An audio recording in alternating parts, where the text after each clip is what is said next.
ni la energía, ni el entusiasmo, ni las buenas intenciones son el reemplazo para la oración. Hola, ¿qué tal? Mi nombre es Irving Ravelo.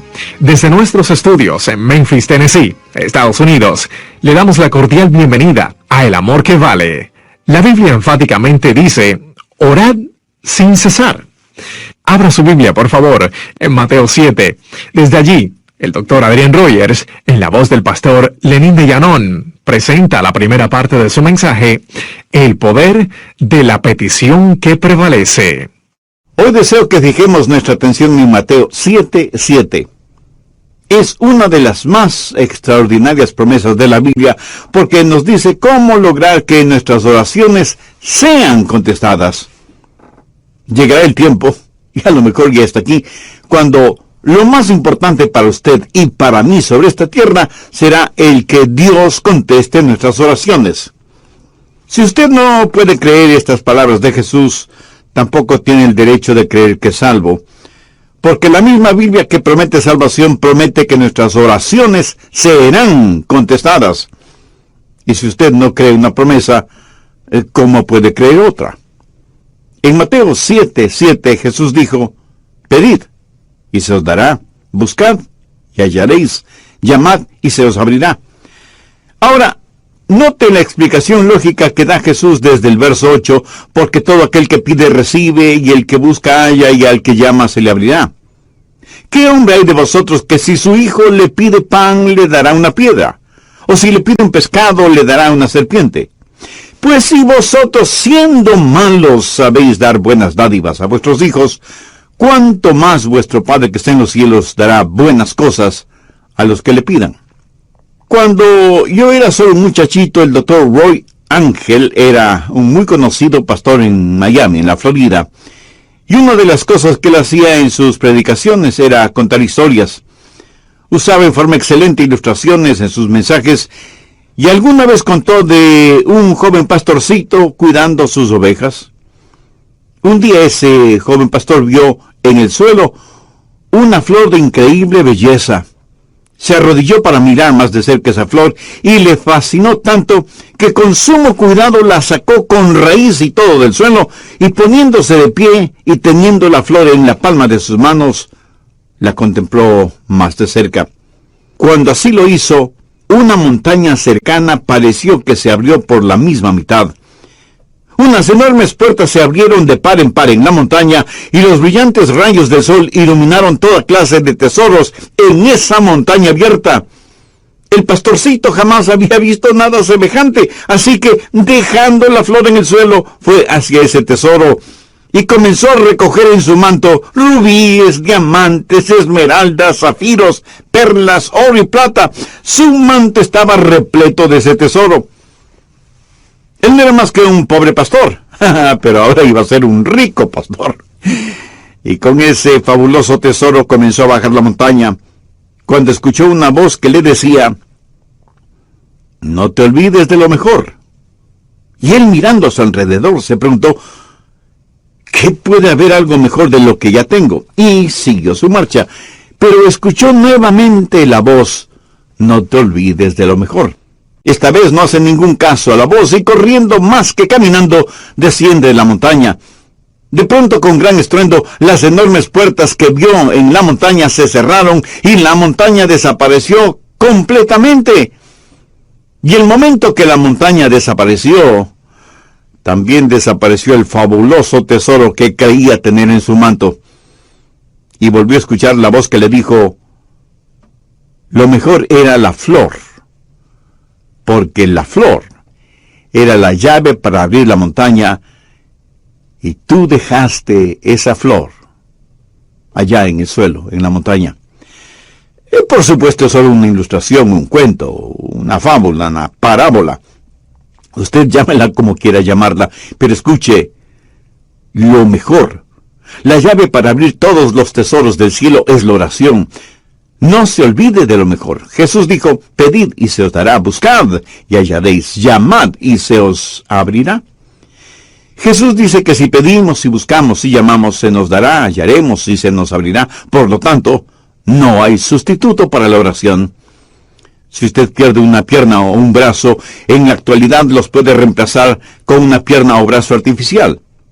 Hoy por hoy hay sustitutos para la comunicación. Si el teléfono regular falla, hay teléfonos celulares, inalámbricos, emails, Facebook, Twitter, Internet y quién sabe qué otras cosas más nos depara el futuro.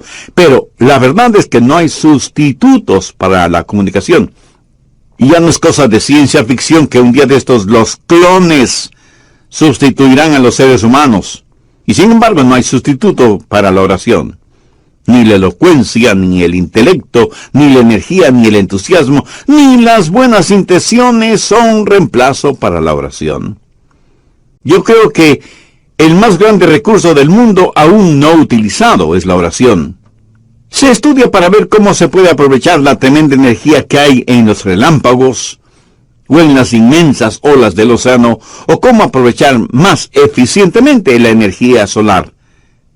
Pero la más grande fuente de energía, aún totalmente desconocida por los seres humanos, es la oración ferviente. Y somos unos necios que estamos ignorando esa energía. ¿Por qué la pobreza de muchos cristianos? ¿Por qué la falta de poder en la vida de muchos creyentes? Una sola respuesta: vidas sin oración. Si algún fracaso tenemos en nuestra vida, es el fracaso en nuestra vida de oración. No tendríamos pecados en nuestras vidas que la oración ferviente no hubiera podido ayudar a evitarlos. No hay ninguna necesidad mayor en nuestra vida que desarrollar una vida de oración. Y alguien seguramente me preguntará: Pastor, ¿por qué Dios quiere que oremos? Usted mismo ya nos ha enseñado que el Padre conoce todas nuestras necesidades, aún antes de que nosotros las mencionemos. ¿Por qué pedirle a Dios que haga lo que Él ya ha determinado hacer? Mi amigo, esas son muy buenas preguntas. ¿Por qué? ¿Por qué debemos orar? Escúcheme, cuando oramos, no oramos para informarle a Dios de ciertas cosas. Él las sabe. Tampoco oramos para darle instrucciones a Dios. Cuando oramos, estamos invitando a Dios a conversar con nosotros. ¿Qué quiero decir con esto? Verá, Dios quiere hacer realidad ciertas cosas en nosotros. Y quiere hacer ciertas cosas por medio de nosotros. Y quiere hacer esas cosas si es que nosotros se las pedimos en oración. ¿Por qué Dios nos pide que oremos? Primero, por un factor de compañerismo. Juan 15:7. Si permanecéis en mí y mis palabras permanecen en vosotros, pedid todo lo que queréis y os será hecho. ¿Qué es lo que Dios quiere que hagamos? ¿Dios simplemente quiere darnos cosas? ¿O quiere Dios tener comunión, compañerismo con nosotros? Dios quiere que tengamos comunión con Él. Por lo tanto, Dios dice que oremos porque por medio de la oración permanecemos en Él y Él en nosotros. Dios puede estar sin nosotros, pero nosotros no podemos estar sin Dios. Cuando usted ora y Dios contesta, usted habita en Él y Él en usted. Somos colaboradores de Dios. Pablo en 2 de Corintios 6:1 dice: así pues nosotros como colaboradores suyos. ¿Lo ve? Hay este factor de la comunión, del compañerismo, de la amistad. Segundo, el factor del desarrollo. No hay nada que pueda ayudarle a crecer como cristiano que la oración. Cuando permanece en el Señor Jesucristo y Él permanece en usted, crecerá espiritualmente en la misma proporción que la que ora. ¿Alguna vez se ha preguntado por qué Dios no contesta sus oraciones inmediatamente? Sencillamente porque Él quiere que usted crezca un poquito más cada día. José es un joven que está tratando de tener una cita con Rosita, así que le invita para que salgan juntos. Ella lo mira unos instantes y piensa: no tiene buenos modales, no es gentil, tiene mal aliento, no se viste adecuadamente, tiene las uñas sucias y sus zapatos están viejos y sucios. Así que Rosita le dice a José: no puedo salir contigo, estoy muy ocupada. Y entonces él piensa, ¿por qué no querrás salir conmigo? ¿Qué podrá hacer? Más tarde le pregunta a un buen amigo suyo, Raúl, quise tener una cita con Rosita, pero ella prácticamente me rechazó. ¿Tienes tú una idea de por qué? Y Raúl, como buen amigo, le dice, ¿y quieres que sea completamente honesto con mi respuesta? Por supuesto que sí. Y Raúl, después de respirar profundamente, le dice, mira, José, tienes mal aliento. ¿Cómo que yo tengo mal aliento? No puede ser. José, estoy siendo honesto contigo. Y José va y compra un agradable enjuague bucal, usa una pasta dentífrica que refresca el aliento, y después de algunos días vuelve a invitar a Rosita, y Rosita vuelve a decirle que no. Otra vez va a consultar con Raúl, y Raúl le dice, pero mira la manera en que estás vestido. No tienes un espejo. Tu camisa está más que sucia, hueles muy mal, parece que no usas nada contra el mal olor de tus axilas, y mira tus zapatos, más horribles no pueden ser. Después de un par de semanas, José va nuevamente donde Rosita, pero luce diferente. Su ropa está limpia, está bien afeitado y masculinamente peinado. De su cuerpo se desprende un suave olor, como brisa marina. Sus uñas están recortadas y limpias, y sus zapatos parecen de charol. Y le dice, Rosita, ¿quieres salir conmigo? Te invito a tomar unos helados. Y casi no lo pudo creer cuando ella le contestó, José, me dará mucho gusto salir contigo. Y los dos tuvieron una tarde maravillosa. Sí, yo sé que esto es solo una ilustración, pero escúcheme. Algunas veces nos acercamos a Dios y simplemente le decimos, Dios, haz esto. Pero hay algo que Dios quiere que nosotros hagamos primero, y es orar, porque la oración ayuda a desarrollar nuestras vidas. Cuando Dios no nos da algo que le hemos pedido, enseguida preguntamos, ¿por qué Dios no contesta mis oraciones? Y el Espíritu Santo nos dice, porque hay pecado en tu vida, eres egoísta, eres carnal, te interesa más lo temporal y material que lo espiritual y eterno. Mi amigo, marque mis palabras. Hay un factor de desarrollo en nuestras vidas. Cuando oramos, Dios nos hace crecer por medio de la oración. Tercero, el factor de la dependencia en la oración. Dios nos hace crecer espiritualmente por medio de la oración. Jesús dijo en Juan 15:5, porque separados de mí, nada podéis hacer. Si Dios contestara nuestras oraciones automáticamente, no habría ningún crecimiento. Pero si nunca tuviéramos que orar, no habría ninguna dependencia.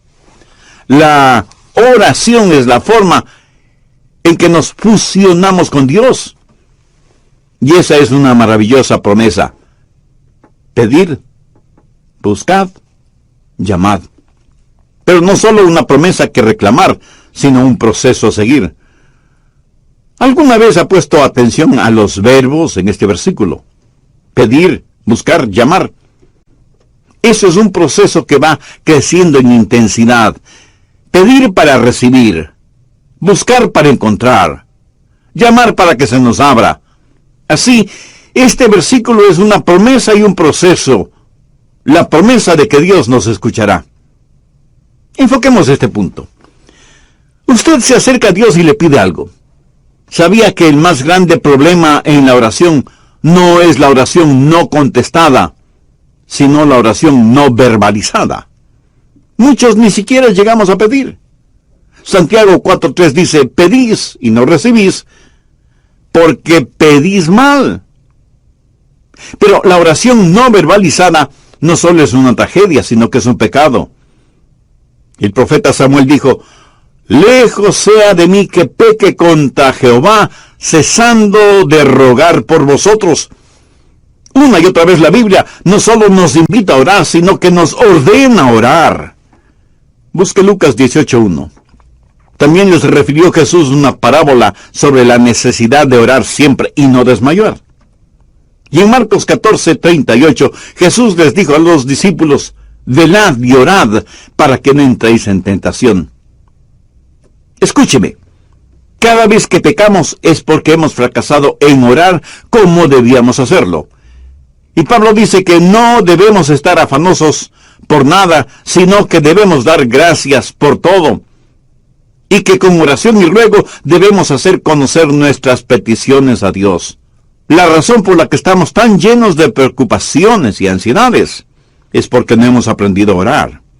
Y porque cuando oramos pedimos lo que queremos y no lo que en verdad necesitamos. Una buena manera de probar si lo que pedimos es correcto o incorrecto es preguntándonos: ¿puedo pedirle esto a Dios? Si su propia respuesta es negativa, pues no se atreva a pedírselo a Dios. Y si es incorrecto pedírselo a Dios, entonces es incorrecto el tenerlo o el hacerlo. No divida su vida entre lo secular y lo sagrado. No piense que cuando ora, Dios está interesado en unas cosas y no en otras. Se puede imaginar a Jesús viviendo de esa manera. Cada día es un día santo. Y cuando estamos en la voluntad de Dios, todo lo que pidamos en oración, le puedo asegurar que estará de acuerdo con la voluntad de Dios. Y si usted me pregunta: pastor, ¿y qué de las cositas pequeñas? Porque yo oro solo por las cosas grandes.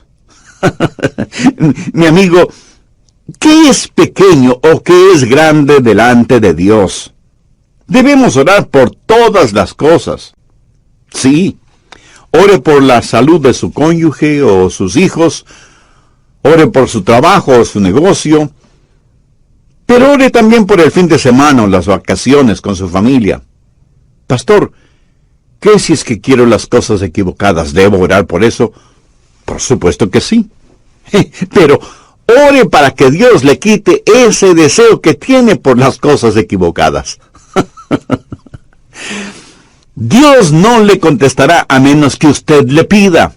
Y eso significa que usted expresa un deseo. Pero cuando usted busca, eso es una experiencia descubierta. Verá, muchas veces pedimos las cosas equivocadas. Muchas veces no estamos en posición de pedir nada. Muchas veces las cosas por las que pedimos son totalmente desconocidas para nosotros. Así que la oración verdadera está eslabonada con la búsqueda. Y el propósito, la voluntad de Dios, pudiera ser que necesitamos buscar. Voy a detenerme en este punto y en el próximo programa terminaré este estudio bíblico. ¿Ha orado alguna vez pidiendo salvación? ¿Ha buscado a Jesús, el único camino al Padre? ¿Ha llamado o invocado o ha hecho una decisión espiritual por Cristo? Si no ha hecho ninguna de estas cosas, le invito a hacer esa decisión ahora mismo. Yo voy a orar una corta oración para que le sirva de guía. Usted dígala con sus propias palabras, pero dígala con fe, con confianza, sabiendo que Dios le escuchará y le contestará, porque ¿qué cosa puede haber mejor o más importante que el perdón de nuestros pecados? Que venga a mi casa. Tengo necesidad de que ore conmigo por algo muy importante. Así que fui a su casa y ella me dijo: pastor, mi hijo es un borracho. Y a su esposa, mi nuera, le diagnosticaron cáncer. Le he pedido a mi hijo que venga para que usted ore por nosotros. Y ahí estábamos los tres, el hijo, la madre y yo, el pastor. Nos arrodillamos para orar. Ella oró, yo oré, y el hijo, un hombre de tal vez unos 35 años, me dijo: pastor, usted no está orando. Yo pensé que había orado en voz muy baja, y por eso él no me había escuchado. Volví a orar, elevando el tono de mi voz, y sin embargo, él me dijo: pastor, por favor, ore. Eso me incomodó en cierta forma, pero oré un poco más. Cuando abrí los ojos, la mamá ya no estaba con nosotros. Solamente estábamos él y yo.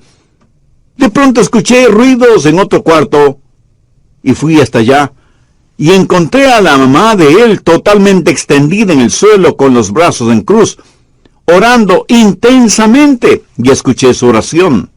Era como si ella en su oración estuviera abriendo las puertas del cielo, llegando hasta el trono de Dios y ahí depositar la angustia de su corazón.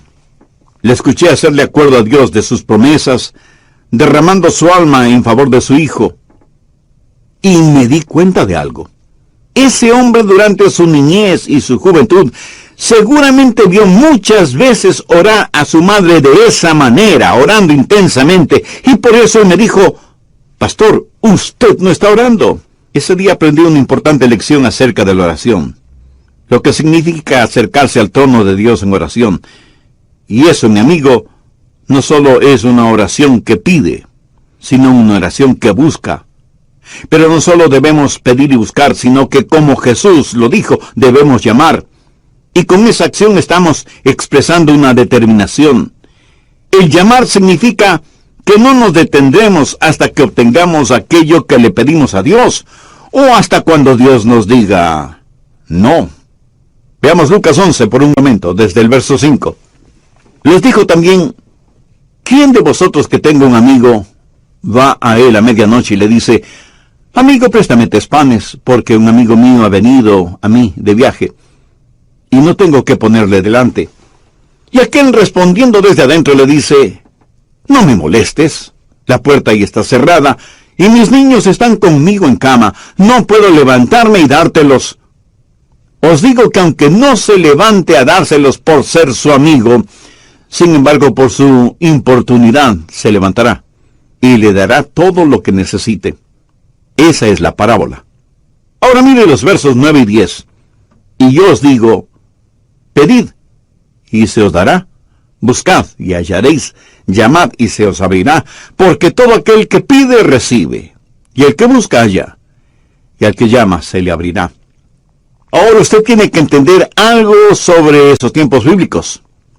Era totalmente, absolutamente impensable que un amigo viniera a su casa y usted no le brindara hospedaje y alimentación. La hospitalidad es algo sumamente valiosa en el Medio Oriente. Así que un amigo llega a casa de su amigo después de un largo viaje y le dice: Juan, ¿podrías darme albergue esta noche? Y el anfitrión le dice: qué gusto de verte, mi amigo. Por supuesto que puedes quedarte aquí. Siempre eres bienvenido. Pasa, pasa. Mi esposa te preparará algo para comer. Pero la esposa, en voz baja, le dice: pero no tenemos nada que ofrecerle para comer. Y él asimismo en voz baja le dice: no te preocupes, querida, salgo de inmediato a conseguir algo. Y va donde su buen vecino Pedro, aunque ya casi es la medianoche. Golpea varias veces la puerta de la casa de Pedro, hasta que finalmente una voz bastante malhumorada dice: ¿quién es y qué quiere? Pedro, soy Juan, y necesito que me prestes unos pocos panes. Por favor, no me molestes, ¿no sabes qué hora es? Pedro, necesito tu ayuda. Te digo que no me molestes. Ya estoy en la cama con mis hijos. Hagamos un paréntesis. Las casas en esos tiempos eran diferentes a nuestras casas en la actualidad. Por lo general, la parte de abajo, la que para nosotros sería el primer piso, era en verdad un establo. Por la noche ahí ponían a todos los animales para que el calor del cuerpo de todos esos animales abrigara la casa. Una especie de calefacción animal natural. Las familias vivían encima de ese establo y el espacio no era demasiado grande, por lo que todos dormían en un solo cuarto. Y cuando alguien se despertaba y se levantaba, pues despertaba todo el mundo. Y las cerraduras en esos tiempos eran muy complicadas. No era cuestión sencillamente de utilizar la llave. Había que bajar del segundo piso, despertando a todos, cruzar entre los animales, hacer un tremendo ruido quitando las seguridades de la cerradura. Así que para cualquiera no era fácil simplemente bajar y abrir la puerta. Pero Juan insistió e insistió hasta que Pedro, para que no le moleste más, le dio los panes que necesitaba. Lo hizo no necesariamente porque Juan era su buen amigo, sino porque Juan fue insistente. No aceptó un no como respuesta. Y de eso está hablando Jesús, de la persistencia en la oración. ¿Cuántos de una viuda que fue donde un juez injusto, buscando justicia? Este juez no tenía miedo de Dios ni de los hombres. Era un ateo, un juez ególatra. Y la viuda venía una y otra vez porque necesitaba hablar con el juez. Finalmente el juez falló a favor de la viuda porque, como ese juez mismo lo dijo, no quiero que me agote la paciencia. Esta ilustración la utilizó Jesús para poner de relieve que si un juez injusto puede actuar de esa manera, ¿cómo un juez justo no va a escuchar nuestras oraciones? Dios no es como un juez injusto. Y si Dios, el juez justo, nos contesta, no es para librarse de nosotros antes de que se le acabe la paciencia. Dios quiere que persistamos en la oración porque Él está haciendo algo en nosotros y por medio de nosotros. Y siempre vamos a encontrar a Jesús enseñando la persistencia en la oración. Y sea que usted lo entienda o no, es una enseñanza bíblica. Permítame también mencionar a la mujer sirofenicia que desde lo que es hoy el Líbano se acercó a Jesús para buscar ayuda para su hija que estaba poseída por un demonio. Es profundamente interesante la conversación de Jesús con esa mujer griega. Vayamos al capítulo 7 de Marcos, desde el verso 26. La mujer era griega y sirofenicia de nación, y le rogaba que echase fuera de su hija al demonio. Pero Jesús le dijo, deja primero que se sacien los hijos, porque no está bien tomar el pan de los hijos y echárselo a los perrillos. Respondió ella y le dijo, sí, Señor. Pero aún los perrillos debajo de la mesa comen de las migajas de los hijos.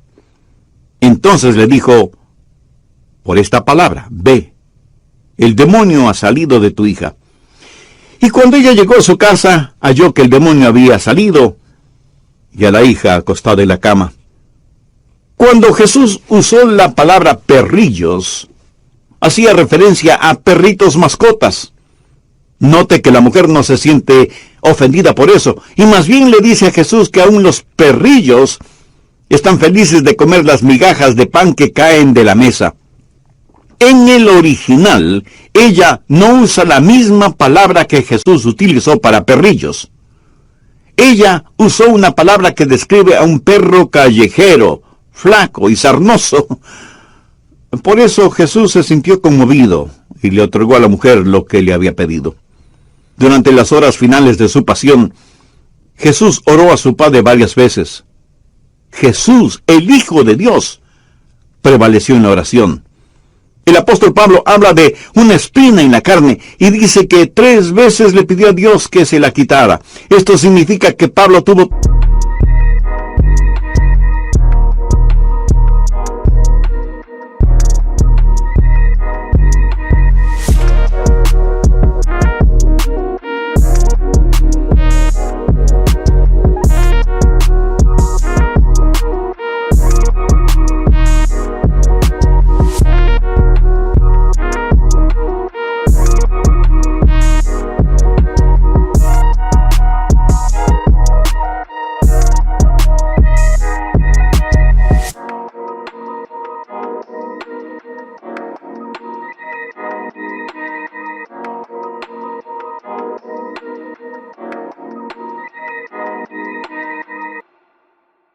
extensas sesiones de oración sobre un largo periodo de tiempo, hasta que Dios le contestó.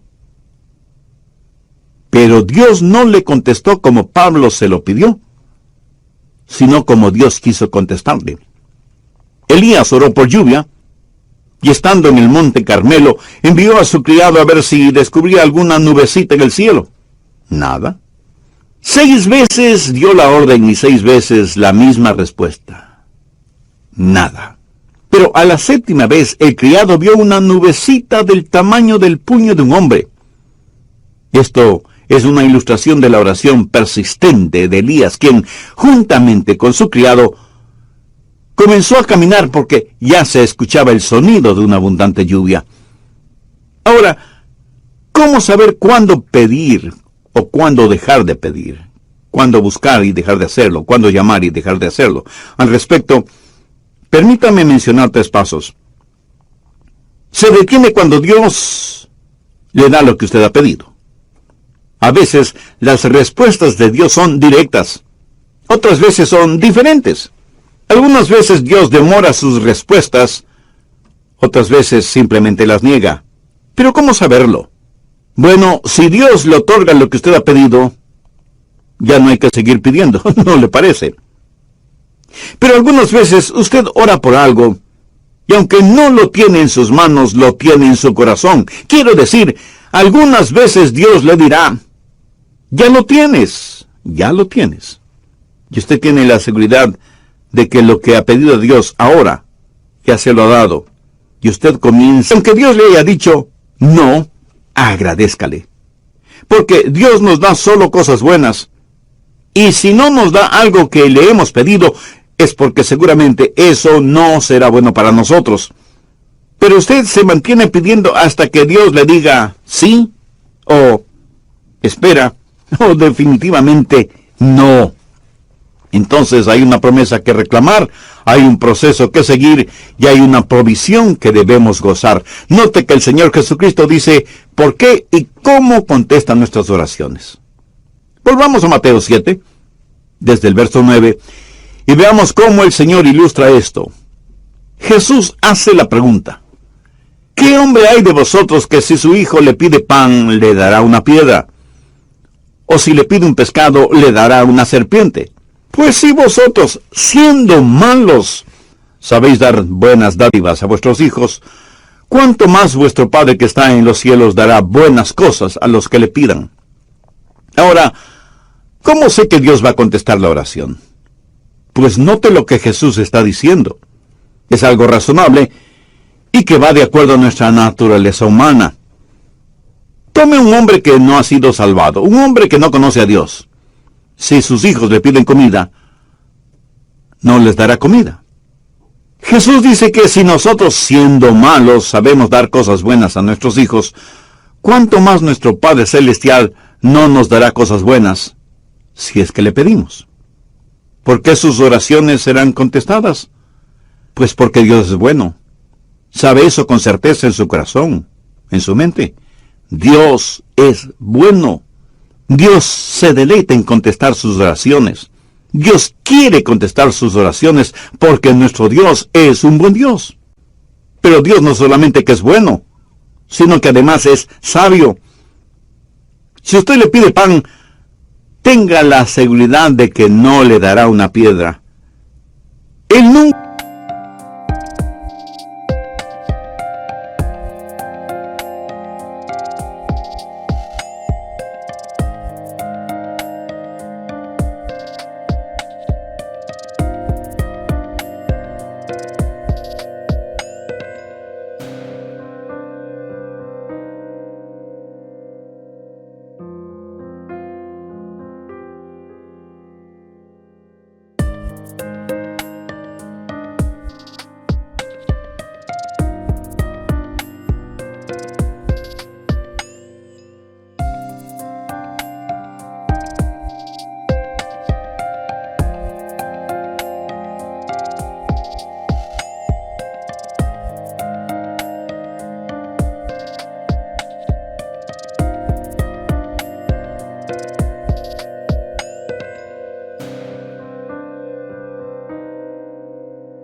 nos dará algo que sea malo. En la Palestina abundan miles y miles de pequeñas rocas que por su color y su textura parecen pequeños panes. Si usted le pide a Dios pan, Él le dará pan, no una roca que parezca pan. Ahora escúcheme, si usted le pide una roca, Él no le dará una roca. Él no le dará ninguna cosa mala, aunque usted se lo pida. ¿Por qué? Porque Dios es bueno, sabio y capaz. Yo tuve un padre terrenal a quien amé mucho. Cuando cumplió sus 86 años, pensaba que tenía solo 40. Ah, mi querido padre. Él tenía sus limitaciones como todos los seres humanos las tenemos. En cambio, mi Padre Celestial no tiene limitaciones. En Él tengo la simpatía de un padre y la soberanía de un rey. Él es un padre que me escucha y un rey que me contesta. ¿Por qué Dios contesta, escucha mis oraciones? Porque Él es un Dios bueno, sabio y soberano. ¡Qué poderoso Dios al que servimos! Nosotros somos unos necios que es que no aprendemos a orar. Jesús dijo que si pedimos se nos dará, si buscamos lo encontraremos, y si llamamos nos será abierto. La cosa más sabia que podemos hacer es aprender a orar. Es Dios su Padre Celestial. Aquí Jesús no está hablando a la gente perdida, está hablando a los salvados. Si el Señor Jesucristo aún no es su Salvador, significa que usted necesita ser salvo, y puede serlo ahora mismo, si ese es el deseo de su alma. Le invito a repetir conmigo una sencilla oración. Dígala con sus propias palabras, pero dígalas con profunda fe.